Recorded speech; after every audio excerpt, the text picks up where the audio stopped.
আগামী 12 ফেব্রুয়ারি অনুষ্ঠিত হবে ত্রয়োদশ জাতীয় সংসদ নির্বাচন।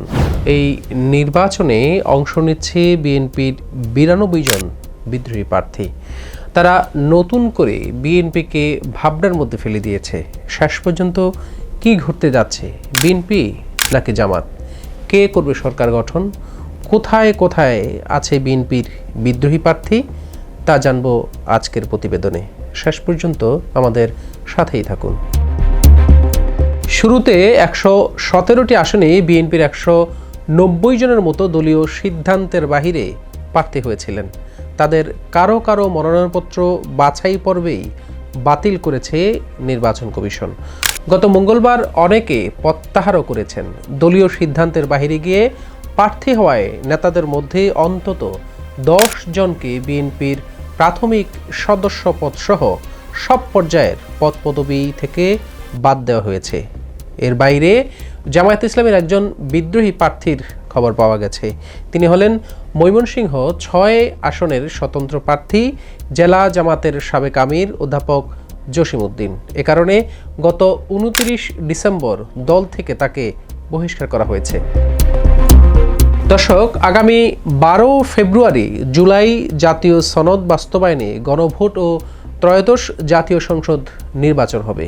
গত মঙ্গলবার ছিল মনোনয়নপত্র প্রত্যাহারের শেষ দিন। নির্বাচন কমিশন জানিয়েছে 300 সংসদীয় আসনে মোট 2582টি মনোনয়নপত্র জমা পড়েছিল। দল থেকে বহিষ্কারের পরেও যুগপথ আন্দোলনের শরিক ও সমমনাদের ছেড়ে দেওয়া আসনগুলো থেকে মনোনয়নপত্র প্রত্যাহার করেনি বিএনপির বহিষ্কৃত নেতারা। এর মধ্যে কেউ কেউ শেষ পর্যন্ত ভোটে থাকার ঘোষণাও দিয়েছেন। রাজধানীর গুরুত্বপূর্ণ শিল্প এলাকা ঢাকা 12 আসনে বিএনপি গণতন্ত্র মঞ্চের শরিক দল বিপ্লবী ওয়ার্কার্স পার্টির সাধারণ সম্পাদক সাইফুল হককে প্রার্থী করেছে।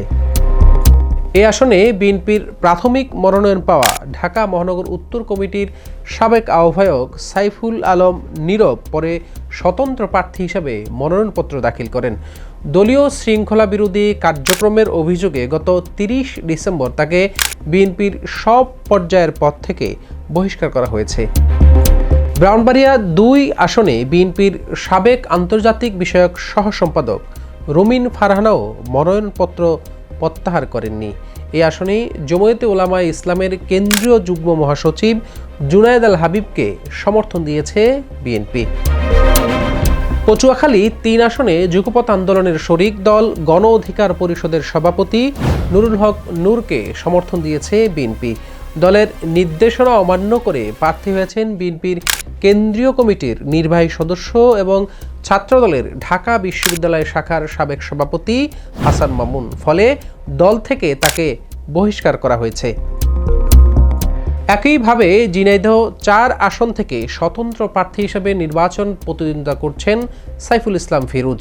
তিনি ঝিনাইদহ জেলা বিএনপির সদস্য এবং জাতীয়তাবাদী স্বেচ্ছাসেবক দল কেন্দ্রীয় কমিটির জ্যেষ্ঠ যুগ্ম সাধারণ সম্পাদক। এই আসনে ধানের শীষ প্রতীকে নির্বাচন করছেন গণ অধিকার পরিষদের সাবেক সাধারণ সম্পাদক মোহাম্মদ রাশেদ খান। সাইফুল ইসলাম ফিরোজ দলীয় সিদ্ধান্ত অমান্য করে প্রার্থী হওয়ায় তাকে দল থেকে বহিষ্কার করা হয়েছে। সিলেট 5 আসনে জেলা বিএনপির সহসভাপতি মামুনুর রশিদও প্রার্থিতা প্রত্যাহার করেননি। এই আসনে জমিয়তে উলামায়ে ইসলাম বাংলাদেশের সভাপতি মাওলানা মোহাম্মদ ওবায়দুল্লাহ ফারুককে ছেড়ে দিয়েছে বিএনপি। তাকেও ইতোমধ্যে দল থেকে বহিষ্কার করা হয়েছে। নারায়ণগঞ্জ 4 আসনে বিএনপির মিত্র দল জমিয়তে উলামায়ে ইসলামের কেন্দ্রীয় যুগ্ম মহাসচিব মনির হোসেন কাসেমীকে ছেড়ে দিয়েছে। এখানেও বিএনপির 2 জন নেতা স্বতন্ত্র প্রার্থী হিসেবে রয়েছেন। তারা হলেন বিএনপির সাবেক কেন্দ্রীয় নির্বাহী কমিটির সদস্য মোহাম্মদ শাহ আলম ও মোহাম্মদ গিয়াসউদ্দিন। দলীয় শৃঙ্খলা ভঙ্গের কারণে তাদের 2 জনকেই বিএনপি দল থেকে বহিষ্কার করেছে। যশোর 5 আসনে উপজেলা বিএনপির সভাপতি শহীদ মোহাম্মদ ইকবাল হোসেনের মনোনয়নপত্র প্রত্যাহার করেননি। এই আসনও বাংলাদেশ জমিয়তে উলামায়ে ইসলামের নেতা মুফতি রশিদ বিন ওয়াক্কাসকে ছেড়ে দিয়েছে বিএনপি। বাংলাদেশ জাতীয় দল বিলুপ্ত করে বিএনপিতে যোগ দেওয়া সৈয়দ এহসানুল হুদাকে মনোনয়ন দেওয়া হয়েছে কিশোরগঞ্জ 5 আসনে।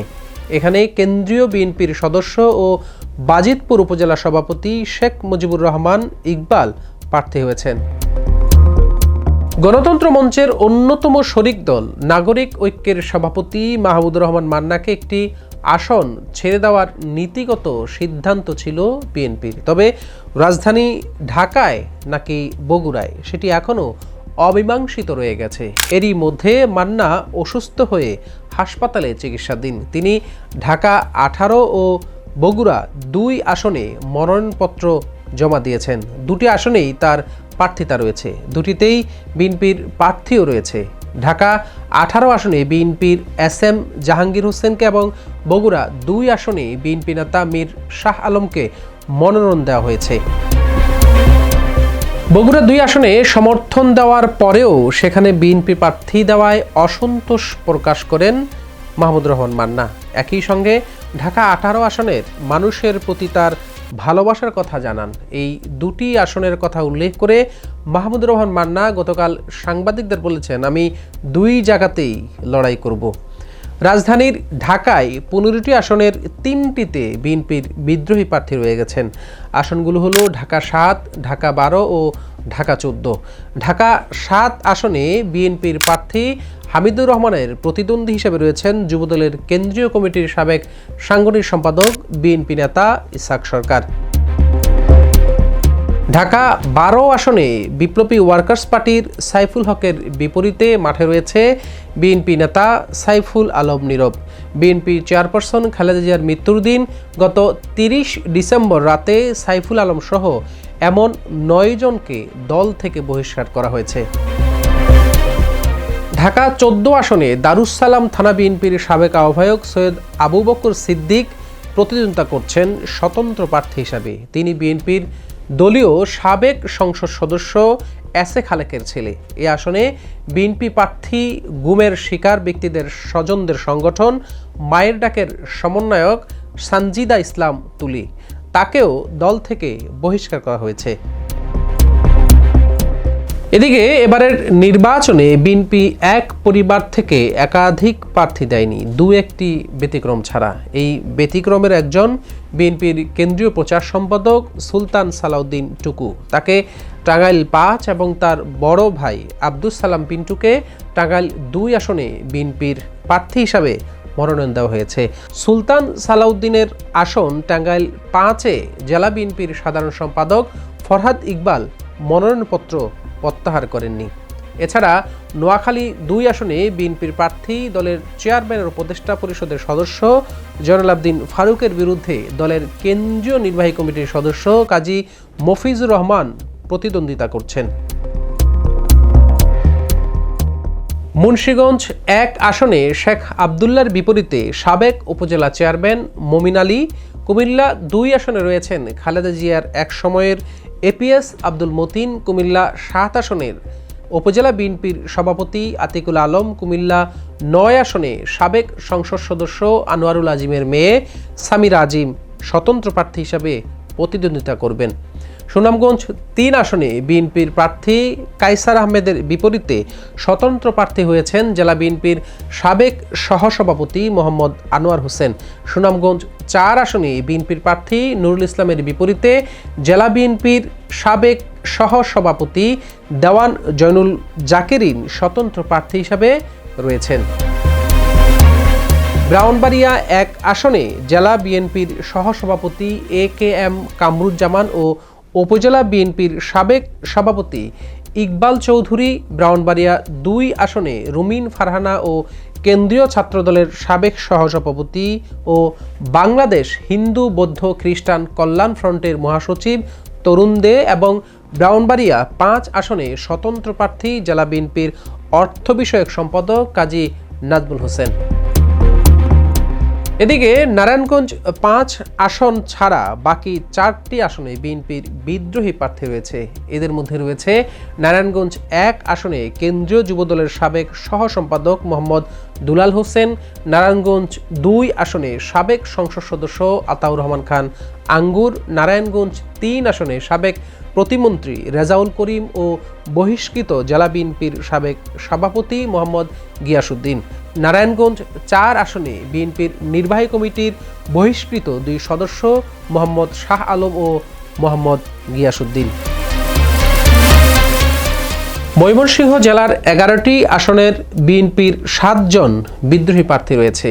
এদের মধ্যে ময়মনসিংহ ১ আসনে উত্তর জেলা বিএনপির সদস্য সালমান ওমর, ময়মনসিংহ ২ আসনে বিএনপির সাবেক সংসদ সদস্য শাহ শহীদ সরওয়ার, ময়মনসিংহ ৩ আসনে উপজেলা বিএনপির বহিষ্কৃত আহ্বায়ক আহমদ তাইয়েবুর রহমান, ময়মনসিংহ ৬ আসনে উপজেলা মহিলা দলের সাবেক সভাপতি আক্তার সুলতানা, ময়মনসিংহ ৭ আসনে আনোয়ার সাদাত, ময়মনসিংহ ৯ আসনে বিএনপির সাবেক সংসদ সদস্য মরহুম খুররুম খান চৌধুরীর স্ত্রী হাসিনা খান চৌধুরী, ময়মনসিংহ ১০ আসনে দক্ষিণ জেলা বিএনপির যুগ্ম আহ্বায়ক আবু বকর সিদ্দিকুর রহমান, ময়মনসিংহ ১১ আসনে উপজেলা বিএনপির যুগ্ম আহ্বায়ক মোহাম্মদ মোর্শেদ আলম বিদ্রোহী প্রার্থী হিসেবে মাঠে রয়েছেন।